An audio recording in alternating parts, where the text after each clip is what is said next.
very well. It was a very productive meeting, and we agreed that we're going to be collaborative and work together on shared priorities. And some of the top shared priorities are transit, infrastructure, healthcare, and economic development. And we agreed that we're going to move forward and again, work together. There's always going to be things that we don't agree on, but let's work on the things that we do agree on, and that's a big chunk of it. Considering he trashed you every day in the campaign, was there an apology or anything, or was it just about moving on? You know something? The Prime Minister's family's been in politics for years. Our family's been in politics for years. It's politics. Now we have to do things that people want. People expect us to work together. We're the largest province. This is the federal government. And there's areas that we're going to work together. And I've put together a council of ministers, of my top ministers, with infrastructure and transit and other areas to work with their ministers. And I thought it was a phenomenal meeting. I really do. Yeah. Did his climate change policies come up, like the carbon tax, like other ways to reduce emissions? No, never came up. And our staff talked before. There's things that we're going to disagree on, things that we're going to agree on. But I think we really had a great meeting and really moved the ball down the field per se. And we look forward to building transit. We look forward to infrastructure. We have 351 projects right now. I think 83 of them have been approved, but we have to get the others moving down the lane there and get things going. Is there any common ground? We are, but I'm focusing on infrastructure, on things that matter, job creation. It's absolutely critical. Yes. You were a part of the resistance we saw in that photo. Are you now trying to be the uniter when it comes? We know the premiers are meeting. Well, you know what we have to do, folks. We have to send a message around the world that yes, we're a big family, and we may have a few bumps in the road. We may disagree, but we have to give businesses out there certainty. Because if you don't give businesses certainty, they'll leave. They'll leave and they'll invest in other areas, and we want them to stay here. And it's absolutely critical we unite the country and we stick together. I can't emphasize it enough. We have to stick together as a country and send the message to the rest of the world that we're Canada and we're ready to move forward. Speaking of business certainty, yes. Should the Prime Minister recall Parliament to deal with the CN strike and legislate them back to work? Well, that came up, CN. It's absolutely critical.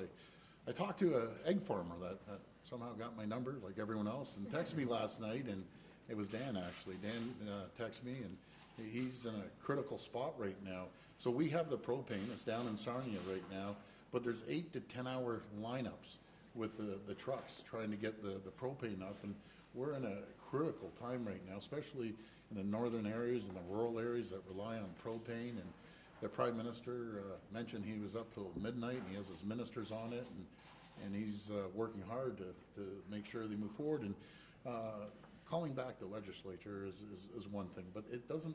People think you can call it back and get it done right away, and they've said that about the teachers here in Ontario and so on and so forth. It doesn't happen right away. It takes a couple of weeks. We need immediate results. I take the Prime Minister on his word that he's going to continue working hard to bring both sides together and between the Teamsters and CN and get the trains moving again, as we say. I'm sorry. You seem to get along well with Jason Kenney. You seem to get along well with the Prime Minister now, and with Mr. Legault. When you talked a lot about unifying that country, what role do you want to play in that? Well, we're bringing everyone on December the 2nd to Toronto, and I did mention to the Prime Minister that we do have to listen to the concerns of the people out west. They're hurting out there. I was out there in the summer, and you go to Calgary, half those buildings are empty there, and people are frustrated there in Saskatchewan, and we have to find common ground and support our friends out west. And yeah, I get along great with them. I get along great with Francois Legault. I'm going to see him next week as well, and we just have to calm the temperature, lower the temperature, and again, stick together as a country. Some of your advisors have been the most vocal critics of Andrew Scheer. Do you agree with them that he needs to change his, how he talks about LGBTQ issues, how he talks about the gay community, and his actual policies on it?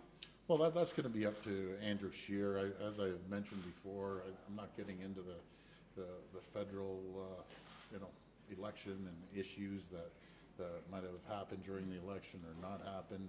And you're going to have to ask. Should he stay on? Rick, Rick, I can't answer that. That's going to be Are up you to the afraid to party. answer? Are you afraid to answer that But, question? no, I'm not afraid at all. I think the world of Andrew, and I think he did an incredible job during the election. Until you walk a mile in someone's shoes, I'm not out to criticize anything at all because, running in a federal election, going across the country, it's absolutely exhausting. I think he did an incredible job.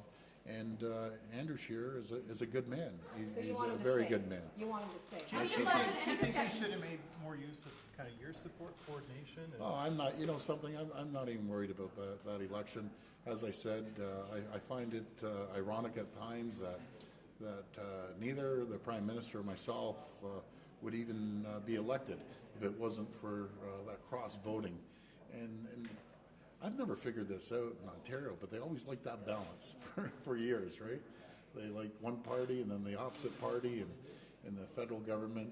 So I get a tremendous amount of traditional Liberal voters, and obviously he did in the last election because we won the same ridings. And last question. About pharmacare, and would you support a national pharmacare plan? Well, we had that discussion, and we have a great OHID Plus plan. And we have a robust private sector plan too for people getting covered. There's about 4% of the people that don't get covered, and they get covered under Trillium. But we'll sit down and talk to the rest of the premiers about that. And I know he's open-minded in working with all the premiers, and he wants to work with all the premiers. He wants a united country, and I look forward to helping along with making sure that we're united. Looking forward to working with them about the free trade agreement and Buy America, which I don't like, Buy American, because that affected our folks up in Thunder Bay. And What about the Okay, court? that's it. Thank you guys. What about the We're court gonna get decision? going. Yeah, we're gonna go. court Sorry. decision on The the court state decision. license? yeah, no, I can't right now. I look forward to you visiting me in Toronto. Okay.